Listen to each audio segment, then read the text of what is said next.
लोग भरोसे कौन के बैठे रहे अरगाए, ऐसे ही जियरा जम लुटे जस मटिया लुटे कसाय।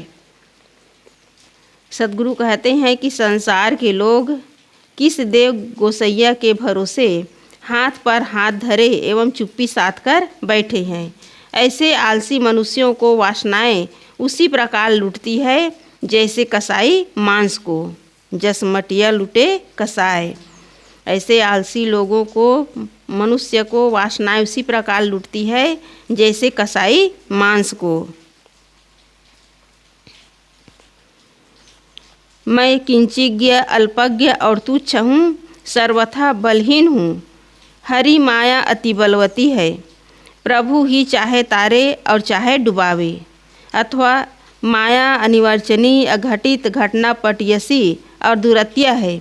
ऐसी कल्पना कर कितने मनुष्य आत्मविश्वास खो बैठते हैं, और वह देव देव आलसी पुकारा के अलावा और कुछ नहीं है।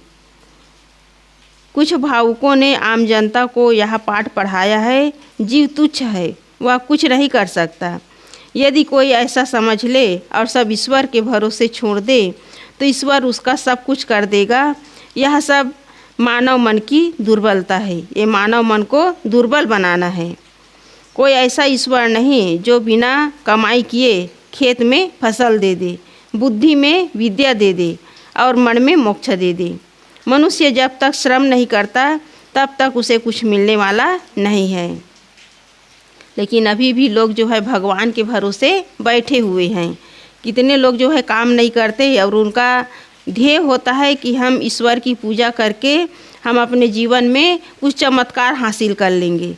और इसी कारण जो है लोग मंदिरों में जा कर के वहाँ रोते रहते हैं, भगवान के सामने रोते रहते हैं और पूजा करते रहते हैं कि हे भगवान हमारा दुख दूर कर दो, हमें धन धान्य से संपन्न कर दो। किसी के पास पुत्र नहीं है तो पुत्र के लिए रोते हैं, कोई नौकरी के लिए रोते हैं, कोई शरीर में रोग लग गया तो उसके लिए रोते हैं भगवान के पास कि हमारा रोग ठीक कर दो, हमें धन दे दो, हमें पुत्र दे दो। लेकिन ईश्वर जो है किसी की पुकार सुनने वाला नहीं है। क्यों नहीं सुनता है धनीता? भगवान किसी के पुकार क्यों नहीं सुनता है? वो तो उसके अंदर तो चेतना ही नहीं है। चाहे तुम कितना प्रार्थना करो, रो, गिड़गिड़ाओ, सिर पटको, वहीं अपने प्राण भी दे दो, लेकिन वो सुनने वाला नहीं है, क्योंकि वो तो जड़ है। वो किसी की प्रार्थना नहीं सुन सकता, न किसी को धन देगा, न किसी को नौकरी देगी, न किसी का रोग ठीक करेगा। उसके लिए क्या करना पड़ेगा? मेहनत करना पड़ेगा, परिश्रम करना पड़ेगा। बिना परिश्रम किए कुछ भी मिलने वाला नहीं है। कोई विद्यार्थी यदि मंदिर में जा कर के बैठ जाए और कहे कि मुझे विद्या मिल जाए तो ये मिलने वाला नहीं है, पढ़ाई करना पड़ेगा।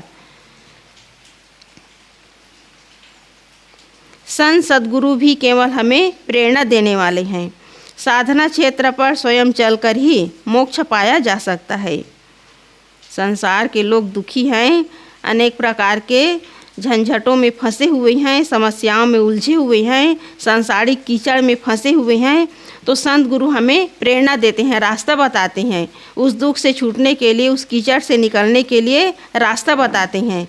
लेकिन जब तक साधक स्वयं चलकर उस मार्ग पर चलेगा नहीं, स्वयं चलेगा नहीं, स्वयं उस युक्ति को अपनाएगा नहीं, तब तक उसका मोक्ष होने वाला नहीं है। हम सपने में नदी में डूब रहे हैं, बाहर चाहे सैकड़ों नौकाएं बंधी हो, परंतु बिना अपनी नींद खुले हम उससे बच नहीं सकते। जब स्वप्न सोते हैं तो कई प्रकार के स्वप्न देखते हैं। तो कभी कभार ये भी सपना देखते हैं कि हम नदी में डूब रहे हैं, नदी में तैर रहे हैं, लेकिन वहाँ नौकाएं बंधी हो, फिर भी मनुष्य जो है स्वप्न में डूबता रहता है। और उसे डूबने से कब बचेगा? जब उसकी नींद खुलेगी। इसी प्रकार हम संसार में केवल स्वप्न देख रहे हैं, धन का, पुत्र का, परिवार का केवल स्वप्न देख रहे हैं।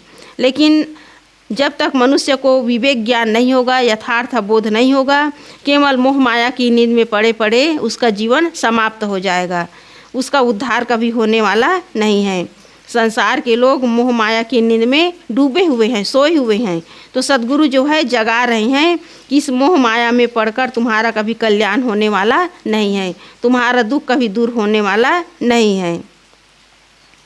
मनुष्य का उद्धार करने वाला न कोई देव है और न कोई ईश्वर है, उसे स्वयं अपना उद्धार करना पड़ेगा। यदि कोई ईश्वर या देव उद्धार करने वाले होते तो वे आज सारे जीवों का दुखों से उद्धार कर दिए होते।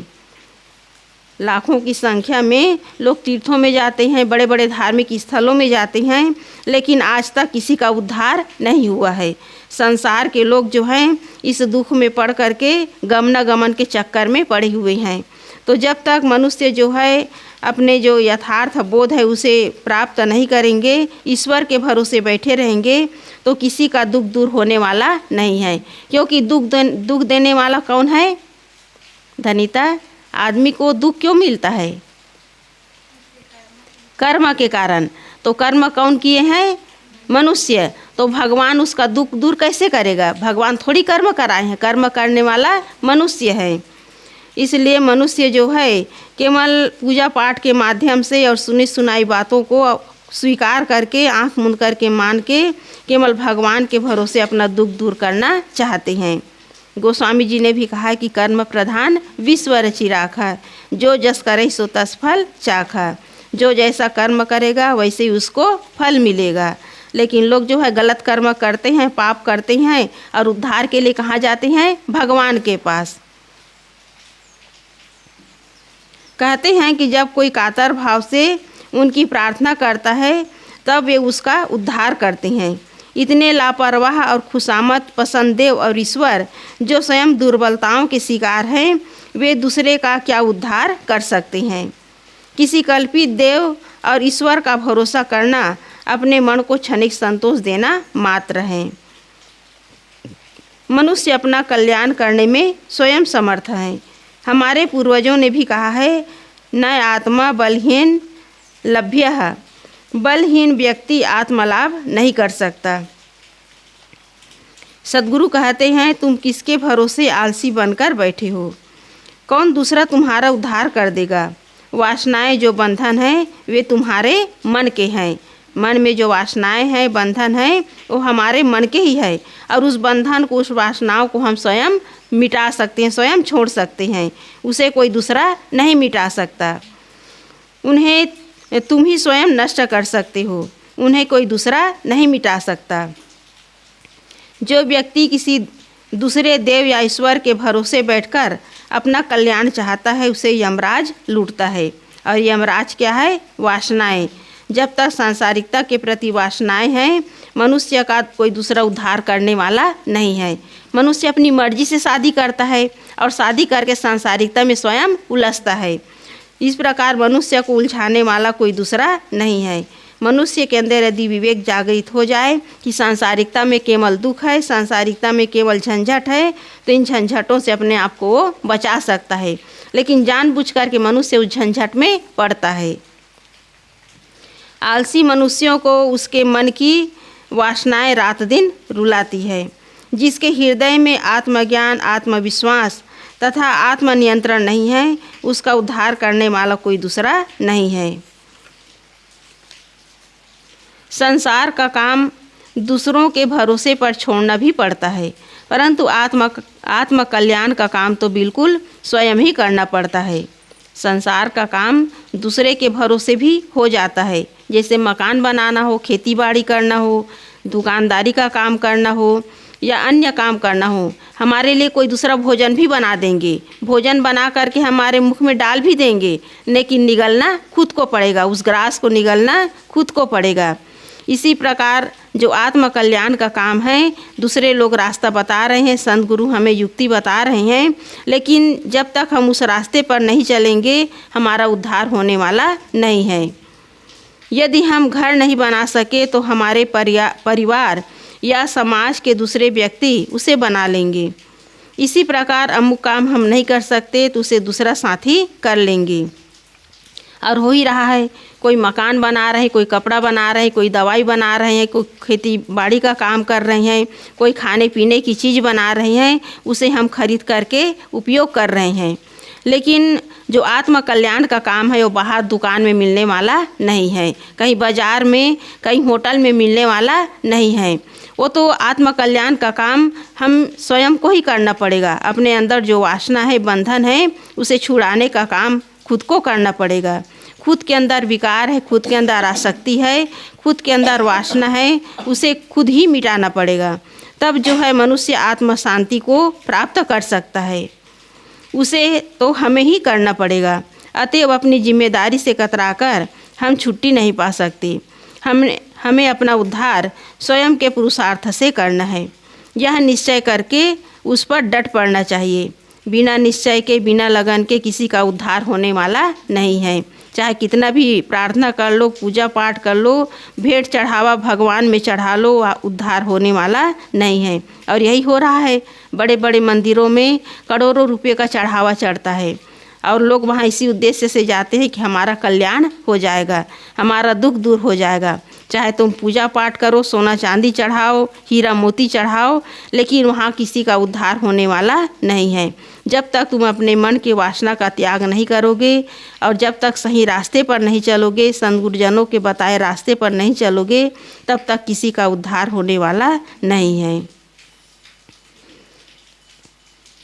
अगली साखी है, समूझ बूझ जड़ होए रहे, बलतज निर्बल होए, कहाँ ही कबीर ता संत का पला न पकड़े कोई।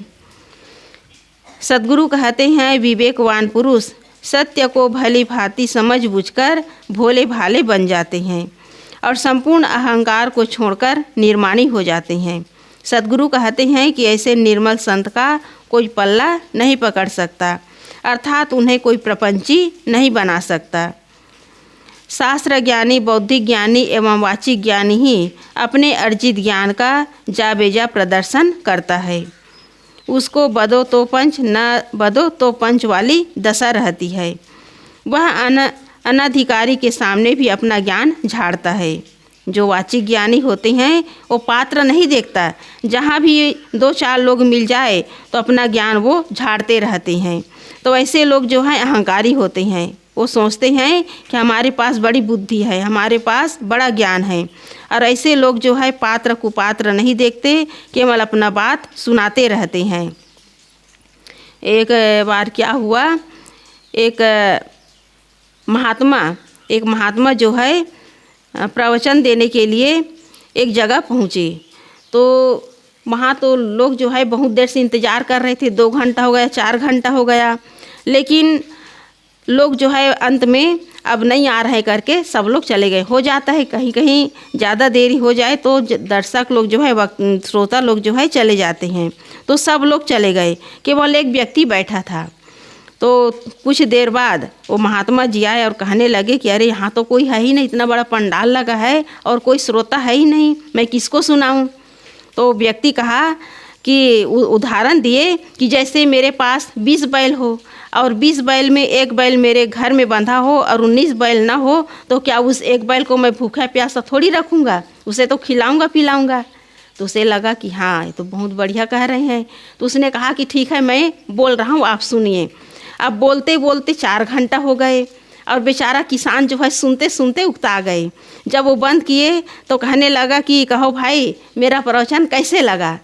तो किसान कहने लगा कि महात्मा जी, वो किसान सुंदर ढंग से उत्तर दिए कि महात्मा जी 19 बैलों की उपस्थिति में मैं एक बैल को केवल एक ही बैल का चारा खिलाऊंगा, 19 बैल का चारा थोड़ी उसके अंदर डाल दूंगा।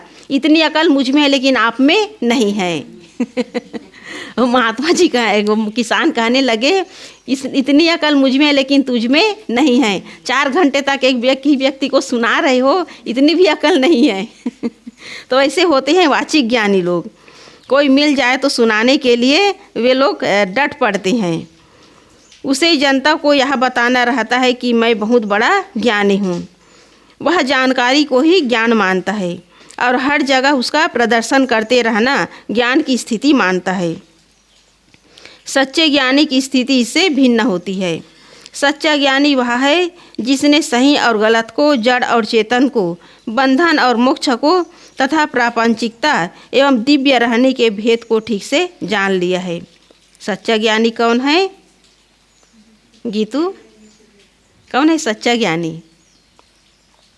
सच्चे ज्ञानी जो प्रापंचिकता और संसार की सारता की चीज रहने को जान ली है। जड़ चेतन बंध मोक्ष सही गलत और प्रपंच और दिव्य रहनी के भेद को ठीक से जान लिया है, वही सच्चा ज्ञानी है।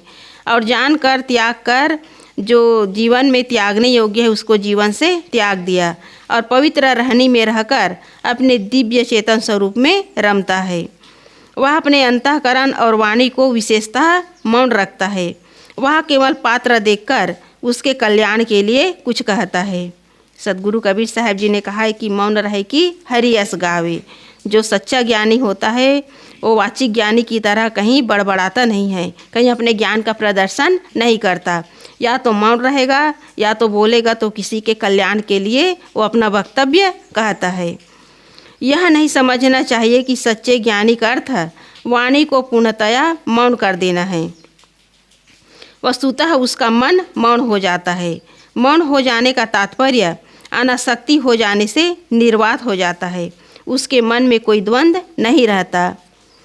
उसके सारे तर्क शांत हो जाते हैं। उसके सारे भौतिक नाम रूप मिथ्या हो जाते हैं। इसलिए वह अपने नाम रूप की निंदा प्रशंसा में आंदोलित नहीं होता। जिसके चित्त में द्वंद्व नाम की कोई बात नहीं होती वह जानने योग्य को जानकर और करने योग्य को करके भी भोला भाला बना रहता है। जानने योग्य क्या है? अपनी आत्मा। और करने योग्य क्या है? वासनाओं का त्याग। जो अपने आप को जानकर वासनाओं का त्याग कर देता है, सद्गुरु कहते हैं कि वह भोला भाला बन जाता है। उसका चित्त जो है तरंग रहित सागर की तरह प्रशांत होता है। वह अपने आप को समस्त भौतिक सत्ता से सर्वथा अलग कर लेता है। इसलिए उसके मन से समस्त भौतिक पदार्थों, पद एवं प्राणियों की हंता ममता का सर्वथा अंत हो जाता है। अतएव वह सारे बल को छोड़ देता है।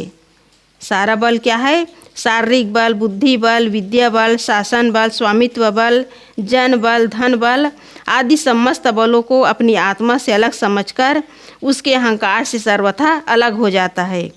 और सांसारिक लोग इसी बल को पा करके उसका मालिक बने बैठे हैं। इसी बल का उसे अहंकार है। धन बल, बुद्धि बल, शरीर बल, स्वामित्व बल, इसी का सांसारिक लोग अहंकार करते हैं। लेकिन जो ज्ञानी पुरुष होते हैं इन सारे बलों को अलग करके इनसे सर्वथा अलग हो जाते हैं। और उसके अंदर कौन सा बल होता है? आत्मबल। आत्मबल, आत्मविश्वास, आत्मनियंत्रण। इसी को जो आत्मज्ञानी होते हैं वो सर्वोच्च मानते हैं। इन सब बलों को छोड़कर निर्बल हो जाता है। सांसारिक बलों को छोड़कर जो ज्ञानी पुरुष होते हैं सांसारिकता से निर्बल हो जाते हैं। ऐसे निर्बल व्यक्ति आत्मिक बल से महान बलवान हो जाता है। जो सांसारिक बल को छोड़कर आत्मबल को महत्व देता है, सद्गुरु कहते हैं कि वही श्रेष्ठ बलवान है, महान बलवान है। जो भौतिक बल का अहंकार छोड़ देता है उसका बल अपार हो जाता है। जिसने संसार वास्तविकता को समझकर सारे अहंकार को छोड़ दिया और भोला भाला बन गया, वह ज्ञानी पुरुष सबकी पकड़ से बाहर हो जाता है। उसका पल्ला कोई नहीं पकड़ सकता। यहाँ पल्ला का अर्थ है शरीर में पहने हुए कपड़े का छोर। यदि हमें किसी मनुष्य को पकड़कर उसको वश में करना है तो उसके पहने हुए कपड़े को पकड़ने से वह शीघ्र वश में हो जाता है। उसके हाथ, कमर या पैर पकड़ने पर वह झिड़क कर अपने आप को छुड़ाकर भाग सकता है। परंतु जब उसके पहने हुए कपड़े को पकड़ लिया जाता है तब वह छुड़ा नहीं सकता। क्यों नहीं छुड़ा सकता? या तो कपड़ा छूट जाएगा या तो कपड़ा फट जाएगा। इस कारण यदि किसी को पकड़ना हो तो उसके कपड़े को पकड़ना पड़ता है, तब वह छुड़ा नहीं सकता।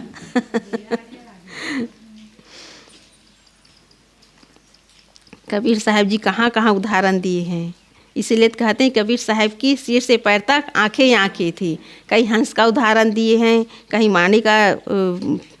माया का उदाहरण दिए हैं, तो कहीं सुग्गा पक्षी का उदाहरण दिए हैं।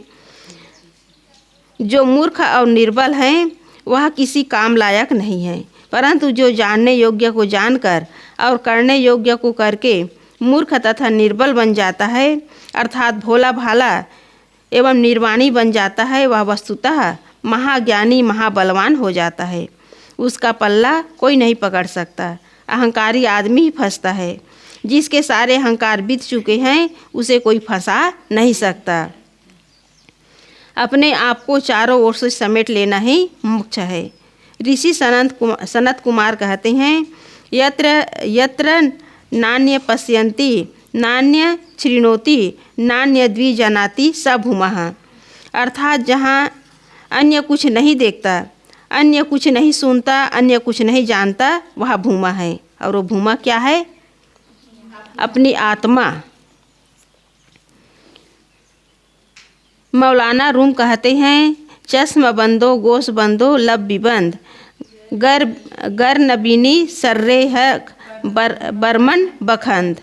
अर्थात आंखें बंद कर लो, कान बंद कर लो और होठों को बंद कर लो, इतने पर भी सत्य के दर्शन न हो तो मेरा मजाक उड़ाना।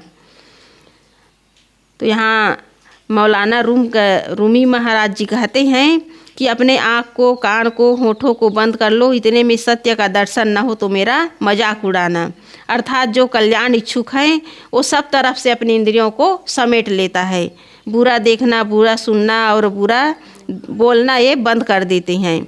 इसलिए जो सत्य के इच्छुक हैं, जो सत्य का दर्शन करना चाहते हैं, सांसारिकता से अपने इंद्रियों को समेट लेते हैं।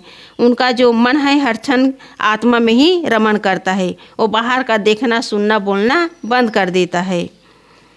पहुँचा हुआ संत लड़ता नहीं है। जो पहुँचा हुआ संत है वो लड़ता नहीं है, वो हार मानता है और हार कर जीत जाता है। जो पहुँचा हुआ संत है वो बाहर किसी से लड़ता नहीं है, वो हर जगह हार मान जाता है। और अहंकारी आदमी जीत करके हार जाता है। अहंकारी आदमी जो है किसी दूसरे से जीत करके भी हार जाता है। हारा सो हरि को मिले, जीता यमपुर जाए। जो निर्माणी व्यक्ति होता है वो अपने जीवन में शांति को प्राप्त करने के लिए कहीं उलझता नहीं है, वो हर जगह हार मान लेता है। और जो अहंकारी होता है वो बात बात में लड़ाई करता है और जीत भी जाता है, लेकिन जीत जाने के बाद उसे पश्चाताप होता है। दुर्योधन को बड़ा ही अहंकार था कि मैं जीत करके राज सिंहासन प्राप्त करूँगा, लेकिन अहंकार के कारण वो महाभारत युद्ध तो हुआ लेकिन वो जीत नहीं पाया। लेकिन जीत किसकी हुई? पांडवों की। लेकिन पांडव लोग जीत करके भी वो सुख से, शांति से जीवन व्यतीत नहीं किए। उसे हर क्षण ग्लानि होता था कि यदि हम पांचों भाई कहीं दूसरे गांव में जाकर भीख मांग कर के खाते तो आज ये दिन देखना नहीं पड़ता। इसलिए सांसारिकता में जो लोग पड़े हुए हैं, बाहरी लड़ाई लड़ रहे हैं, जीत जाते हैं, लेकिन जीत जाने के बाद भी उसे शांति नहीं मिलती। इसलिए संजन बताते हैं कि दुनिया से लड़ने के बजाय हार मान जाओ, हार मान करके बैठ जाओ, इसी में शांति है। कितना लड़ोगे, कितना लोगों से विवाद करोगे? अंतिम में मनुष्य को यदि शांति अभीष्ट है तो उसे सब तरफ से अपने मन को मोड़ना पड़ेगा, सब तरफ से अपने मन को मारना पड़ेगा, तब जीवन में सुख है, शांति है। लड़ते लड़ते, विवाद करते करते मनुष्य का जीवन बीत जाता है, लेकिन उसे कभी सुख और शांति नहीं मिलती। कोर्ट कचहरी में देखो कितनी भीड़ है, वहाँ लड़ाई किसके लिए है? धन के लिए, पद के लिए, कहीं धोखाधड़ी, हिंसा, हत्या, इसी के लिए लड़ाई लड़ रहे हैं और अंत में कुछ मिलने वाला नहीं है। इसलिए जो संत महापुरुष होते हैं वो हमेशा यही निर्देश देते हैं कि बाहर की लड़ाई बंद करो। किससे लड़ो? अपने आप से, अपने मनोविकारों को जीतने का प्रयास करो, तब तुम इस संसार में सुखी और शांत हो सकते हो। तो निर्माण व्यक्ति शांति पाता है और अहंकारी वासनाओं के द्वंद में उलझता है। शांति ही हरि है और वासनाओं का द्वंद ही यमपुर है। अतएव सच्चा संत, पूर्ण संत जो है निर्माण एवं निर्द्वंद होकर विचरता है। गोस्वामी जी ने भी कहा है कि अनुराग सो निज रूप जो जग में विलक्षण देखिए, संतोष सम शीतल सदा दम देहवंत न लेखिए। निर्मल निरामय एक रस तई हरस शोक न व्यापही, त्रैलोक पावन सो सदा जाकी दशा ऐसी भई। जो अपने जीवन में सारी लड़ाई, सारे अहंकार और सारे विवादों को अपने जीवन में पूरी तरह उसका निर्मूल नाश कर देता है, निर्द्वंद और निर्माण हो जाता है, उसी के जीवन में सुख और शांति है। इसलिए बाहर लड़ना नहीं है। किससे लड़ना है? अपने आप से, अपने विकारों से लड़ना है। अपने विकारों को जीत करके जो आत्मविजयी होता है उसी के जीवन में सुख और शांति है, और वही सच्चा साधक है। इस प्रकार सर्वोच्च संत के लक्षण बताए हैं। सर्वोच्च संत के लक्षण क्या हैं? वो निर्माणी होते हैं, निर्द्वंद होते हैं, निर्मोही होते हैं। वो कहीं तर्क वितर्क नहीं करते। जहाँ भी तर्क वितर्क की बात होती है वहाँ वो शांत हो जाते हैं, क्योंकि दुनिया को समझाते समझाते लोग थक गए, कोई समझने वाला नहीं है। जो अपने आप को समझ करके अपने आप में शांत हो जाता है वही अपना काम करता है। इसलिए संसार के सारे अहंकारों को छोड़कर जो आत्मबल के अनुसार साधना करता है वही महाबलवान है, क्योंकि आत्मबल सबसे बड़ा बल है। और जिसके अंदर आत्मबल नहीं है वो संसार का बल पाकर के भी वो कभी